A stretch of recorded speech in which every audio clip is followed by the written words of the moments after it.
Biodiversity.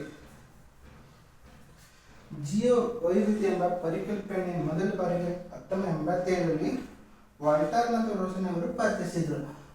ಜೀವ ವೈವಿಧ್ಯ ಎಂಬ ಪದ ಐತಿ, ಆ ಪದವನ್ನು ಮೊದಲ ಬಾರಿಗೆ ಪರಿಚಯಿಸಿದ್ರು ಯಾರಂದ್ರೆ ವಾಲ್ಟರ್ ಮತ್ತು ರೋಸನ್.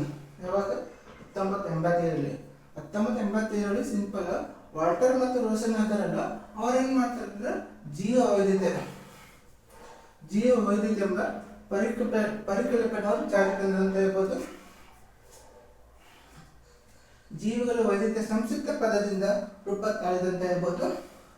ಭೂಮಿ ಮೇಲೆ ಸುಮಾರು 530 ಮಿಲಿಯನ್ ಪ್ರಭೇದ ಜೀವಿಗಳು ಕಂಡು ಬರುತ್ತೆ. ಭೂಮಿ ಮೇಲೆ ಎಷ್ಟು ಜೀವ ಪ್ರಭೇದ ಕಂಡು ಬರ್ತವೆ ಅಂದ್ರೆ 530 ಮಿಲಿಯನ್ ಪ್ರಭೇದಗಳು ಕಂಡು ಬರ್ತವೆ ಅಂತ ಹೇಳ್ಬೋದು.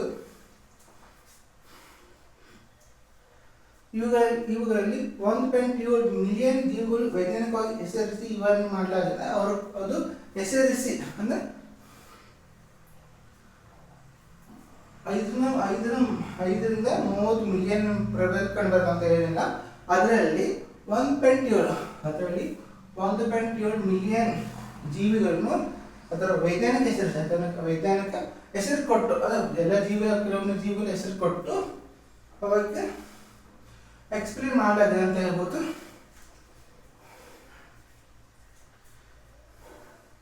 ಮತ್ತು ಗುರುತಿಸಿದ ಪ್ರಭೇದಗಳಲ್ಲಿ 1.2 ಮಿಲಿಯನ್ ಪ್ರಾಣಿಗಳು ಪ್ರಭೇದಗಳಾಗಿವೆ ಮತ್ತು 1.5 ಮಿಲಿಯನ್ ಸಸ್ಯ ಪ್ರಭೇದಗಳಾಗಿವೆ ಅಂತ ಹೇಳ್ಬೋದು. 1.2 ಮಿಲಿಯನ್ ಪ್ರಾಣಿ ಪ್ರಭೇದ, 1.2 ಮಿಲಿಯನ್ ಪ್ರಾಣಿಗಳ ಪ್ರಭೇದ ಇದು ಹೆಸರಿಟ್ಟಲಾಗಿದೆ. ಮತ್ತು 1.5 ಮಿಲಿಯನ್ ಸಸ್ಯ ಪ್ರಭೇದಗಳಾಗುವಂತ ಹೇಳ್ಬೋದು. 1.5 ಮಿಲಿಯನ್ ಸಸ್ಯದು, 1.2 ಪ್ರಾಣಿದು ಕೂಡಿ 1.2 ಪ್ರಭೇದಗಳನ್ನು ಹೆಸರಿಸಲಾಗಿದೆ ಅಂತ ಹೇಳ್ಬೋದು. ಪ್ರತಿ ವರ್ಷ 15,000 ಹೊಸ ಪ್ರಭೇದಗಳು ಸಂಶೋಧನೆ ಮಾಡಿ, ಅಂದ್ರೆ ಪ್ರತಿ ವರ್ಷಕ್ಕೊಮ್ಮೆ ಏನು ಮಾಡ್ತಾರೆ, 15,000 ಹೊಸ ಪ್ರಭೇದವನ್ನು ಸಂಶೋಧನೆ ಮಾಡಿ ಕಂಡು ಹಿಡಿದು ಅವು ಕೂಡ ಪಟ್ಟಿಗೆ ಸೇರಿಸ್ತಾರೆ ಅಂತ ಹೇಳ್ಬೋದು. ಇವುಗಳಲ್ಲಿ 750,000 ಪ್ರಭೇದಗಳು ಕೀಟಗಳಾಗಿವೆ ಅಂತ ಹೇಳ್ಬೋದು. ಮತ್ತು 440 ಮೀನುಗಳು ಪ್ರಭೇದಗಳಂತ ಆಗ್ಬೋದು. 40,000 ಕಸೇರಿ ಪ್ರಭೇದಗಳಂತ ಹೇಳ್ಬೋದು. 3,50,000 ಸಸ್ಯದ ಪ್ರಭೇದಗಳಾಗುವಂತ ಹೇಳ್ಬೋದು. 3,60,000 ಸೂಕ್ಷ್ಮ ಜೀವ ಪ್ರಭೇದಗಳಾಗುವಂತ ಹೇಳ್ಬೋದು. ನೆಕ್ಸ್ಟ್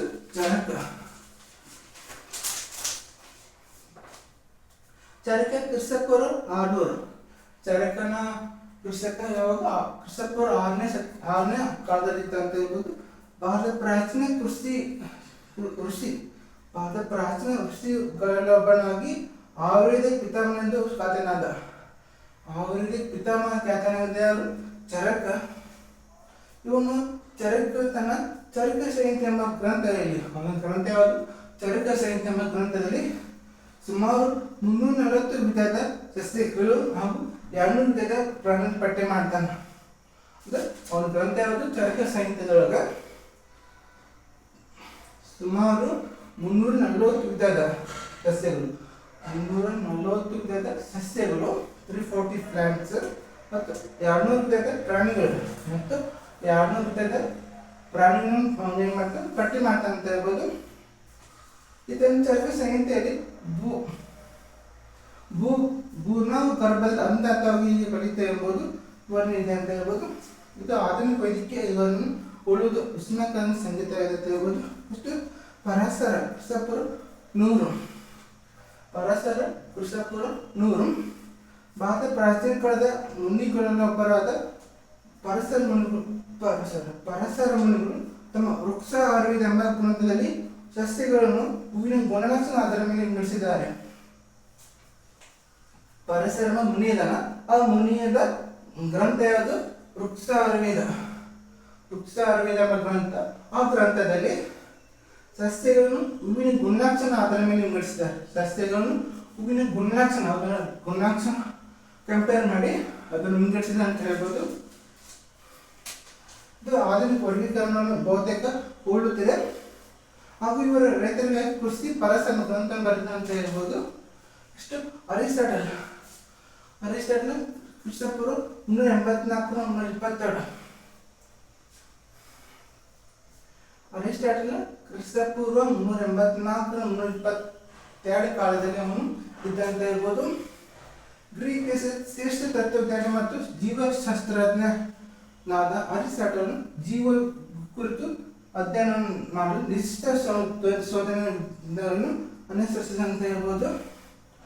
ಅವುಗಳಲ್ಲಿ ಅವಲೋಕನ, ವಿವರಣೆ, ಸರ್ವೇಕ್ಷಣ, ಹೋಲಿಕೆ ಮತ್ತು ವರ್ಗೀಕರಣ ಅಂತ ಹೇಳ್ಬೋದು.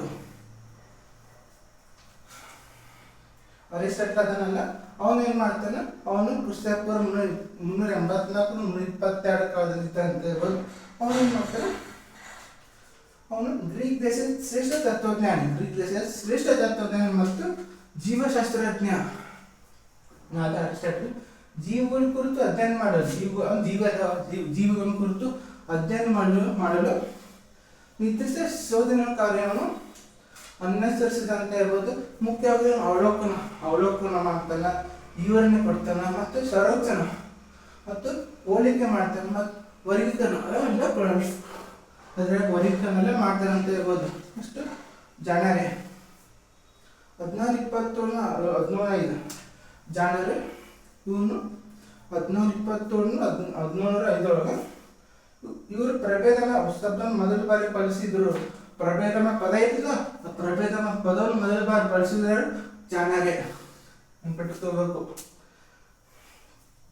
ಪ್ರಭೇದಮ ಪದ ಶಬ್ದವನ್ನು ಮೊದಲ ಬಾರಿ ಪರಿಚಯಿಸಿದ ಯಾರು ಕೇಳಿದಾಗ ಜಾಣರೆ ಅಂತ ಹೇಳ್ಬೇಕು. ಮತ್ತು ಸಸ್ಯಗಳನ್ನು ಏಕದಳ ಬೀಜ ಸಸ್ಯಗಳು ಮತ್ತು ದ್ವಿದಳ ಬೀಜ ಸಸ್ಯಗಳನ್ನು ನಡೆಸಿದ್ದಾರೆ. ಸಸ್ಯವಾಗ ಏಕದಳ ಸಸ್ಯಗಳು, ದ್ವಿದಳ ಬೀಜ ಸಸ್ಯಗಳು ಅಂತ ವರ್ಗೀಕರಿಸಿದ ಅಂತ ಹೇಳ್ಬೋದು. ಮತ್ತು 18 ಹೆಚ್ಚು ಸಸ್ಯ ಮತ್ತು ಪ್ರಾಣಿ ಬಗ್ಗೆ ತಮ್ಮ ಹಿಸ್ಟೋರಿಸ್ ಜನರಸ್ ಪ್ಲಾಂಟಮ್ ಎಂಬ ಪುಸ್ತಕದಲ್ಲಿ ವಿವರಿಸಿದ್ದಾರೆ. 18,000ಕ್ಕಿಂತ ಹೆಚ್ಚು ಸಸ್ಯ ಮತ್ತು ಪ್ರಾಣಿಗಳದವರು ಅದರ ಬಗ್ಗೆ ಏನ್ ಮಾಡ್ತಾರೆ, ಹಿಸ್ಟೋರಿಯಾ ಜನರಲಿಸ್ ಪ್ಲಾಂಟಮ್ ಎಂಬ ಪುಸ್ತಕ ವಿವರಿಸಿದ್ದಾರೆ. ಹಿಸ್ಟೋರಿಯಾ ಜನರಲಿಸ್ ಮತ್ತು ಪ್ಲಾಂಟಮ್ ಎಂಬ ಪುಸ್ತಕದೊಳಗ ಇದರ ಬಗ್ಗೆ ಜೀವ ಮತ್ತು ಪ್ರಾಣಿ ಬಗ್ಗೆ ಸಂಕ್ಷಿಪ್ತವಾಗಿ ವಿವರಿಸಿದ್ದಾರೆ ಅಂತ ಹೇಳ್ಬೋದು. ಜನರಿ ಪುಸ್ತಕ ನೋಡ್ಕೋಬೇಕು. ಹಿಸ್ಟೋರಿಯಾ ಜನರಲಿಸ್ ಪ್ಲಾಂಟಮ್ ಅದರೊಳಗೆ 18,000 ಹೆಚ್ಚು ಸಸ್ಯ ಮತ್ತು ಪ್ರಾಣಿಗಳ ಬಗ್ಗೆ ವಿವರಿಸಿದ ಅಂತ ಹೇಳ್ಬೋದು. ಮತ್ತು ಪ್ರಭೇದಮ ಶಬ್ದ ಮೊಟ್ಟ ಮೊದಲ ಬಾರಿಗೆ ಪರಿಚಯಿಸಿದರೆ ಯಾರಂದ್ರೆ ಜಾಣರೆ. ನೆಕ್ಸ್ಟ್ ಕಾರ್ಲೋಸ್ ಲಿನಿಯಸ್ 1707 1778 ಸ್ವೀಡನ್ ದೇಶದ ಜೀವಶಾಸ್ತ್ರಜ್ಞ. ಇವರು ತಮ್ಮ ಸಿಟಿಸ್ ಪ್ಲಾಂಟಮ್ ಪುಸ್ತಕದಲ್ಲಿ